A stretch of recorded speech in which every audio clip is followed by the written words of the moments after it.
എന്റെ നിക്ഷേപം നീ തന്നെയാ, എന്റെ ഹൃദയവും നിന്നിൽ തന്നെയാ. എന്റെ നിക്ഷേപം നീ തന്നെയാ, എന്റെ ഹൃദയവും നിന്നിൽ തന്നെയാ. യേശുവേ എൻ ഹൃദയത്തിനുടയോനേ, എൻ ഹൃദയത്തെ കവർന്നോനേ. യേശുവേ എൻ ഹൃദയത്തിനുടയോനേ, എൻ ഹൃദയത്തെ കവർന്നോനേ. എന്റെ നിക്ഷേപം നീ തന്നെയാ, എന്റെ ഹൃദയവും നിന്നിൽ തന്നെയാ. ദൈവത്തിൻ്റെ അതിപരിശുദ്ധമായ നാമം വാഴ്ത്തപ്പെടുമാറാകട്ടെ. എല്ലാവർക്കും ഈ മനോഹരമായ പ്രഭാതത്തിൽ വന്ദനം ചൊല്ലുന്നു.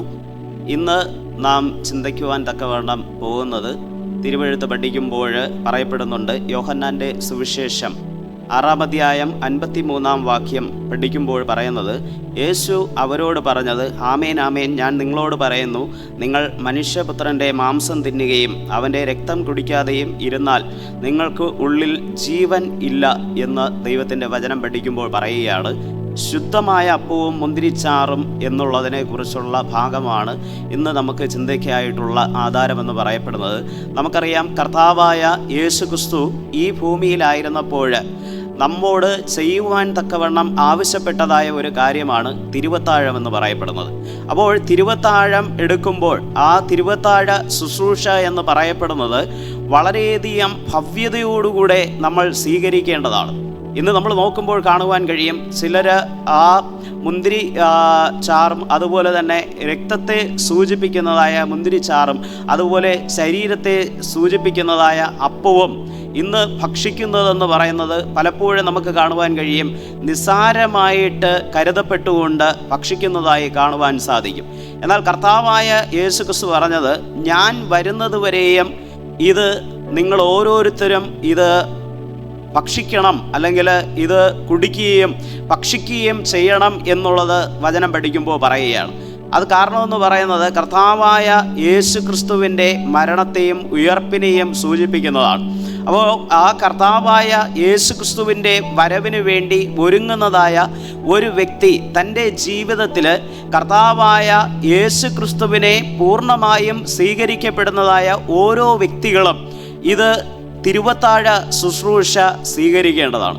അപ്പോൾ അത് വളരെയധികം യോഗ്യതയോടെ, കാരണം വചനം പഠിക്കുമ്പോൾ പറയുന്നത്, അത് ചെയ്തില്ല എങ്കിൽ ഉള്ളിൽ ജീവനില്ല എന്നുള്ളതാണ് പറയുന്നത്. അപ്പോൾ നമുക്ക് ജീവൻ ഉണ്ടാകണമെങ്കിൽ കർത്താവായ യേശു ക്രിസ്തുവിൻ്റെതായ തൻ്റെ ജീവിതവും ജീവനൊക്കെയും നമുക്കായിട്ട് നൽകപ്പെട്ട് കർത്താവായ യേശു ക്രിസ്തു ഉയർത്തെഴുന്നേറ്റ് പോയപ്പോൾ, അതിനു മുമ്പ് തന്നെ ഈ ഭൂമിയിലായിരിക്കുമ്പോൾ തൻ്റെ ശിഷ്യന്മാരോടൊപ്പം തിരുവത്താഴ ശുശ്രൂഷ കൂടുന്നതായിട്ട് കാണുവാൻ സാധിക്കും.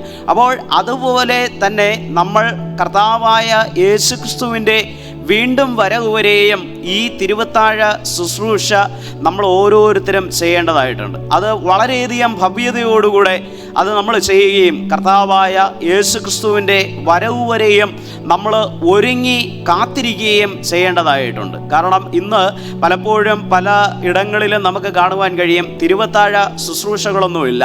അപ്പോൾ എന്നാൽ തിരുവത്താഴ ശുശ്രൂഷകളിലൂടെ ആ മനുഷ്യന് ഒരു മനസ്സിൻ്റെ ഒരു മാറ്റം നമുക്ക് കാണുവാൻ തക്കവണ്ണം സാധിക്കും. കർത്താവായ യേശു ക്രിസ്തു തന്നെ താഴ്മയുടെ ആ അനുഭവത്തിൽ വന്നതുപോലെ നമുക്കും തിരുവത്താഴ ശുശ്രൂഷയിലൂടെ നമുക്കും ആ താഴ്മയുടെ അനുഭവത്തിലേക്ക് നമുക്കും കടന്നു വരുവാൻ തക്കവണ്ണം സാധിക്കും. അതുകൊണ്ട് ഈ പ്രഭാതത്തിൽ നാം തിരുവത്താഴ ശുശ്രൂഷകൾ ചെയ്യുമ്പോൾ നമ്മൾ വളരെയധികം ഭവ്യതയോടുകൂടെ താഴ്മയോടുകൂടെ ആ കർത്താവിൻ്റെ വരവിനെയും അതുപോലെ ആ വരവ് വരെയും നമ്മൾ പ്രത്യാശയോടുകൂടെ കർത്താവിന് വേണ്ടി കാത്തിരുന്നുകൊണ്ട് പ്രത്യാശയോടുകൂടെ നാം ജീവിക്കുക.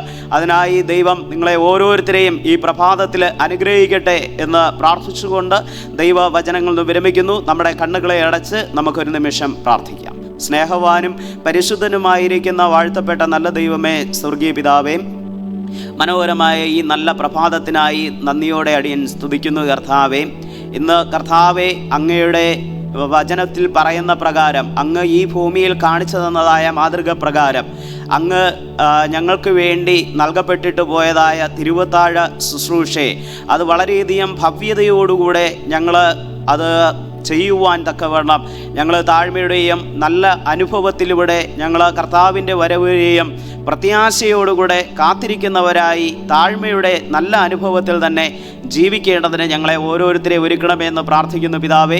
അവിടുത്തെ കരങ്ങളിൽ ഞങ്ങളെ തന്നെ സമർപ്പിക്കുന്നു. അവിടെ നിന്ന് അനുഗ്രഹിക്കണം. ഞങ്ങൾക്കായി ജീവനെ നൽകി ഉയർത്തുന്നിട്ടിരിക്കുന്ന അരിമനാഥനായ യേശുക്രിസ്തുവിൻ നാമത്തിൽ അടിയനപേക്ഷിക്കുമ്പോൾ അടിയൻ്റെ എളിയ യാതന കേൾക്കണമേ നല്ല ദൈവമേ. ആമേൻ.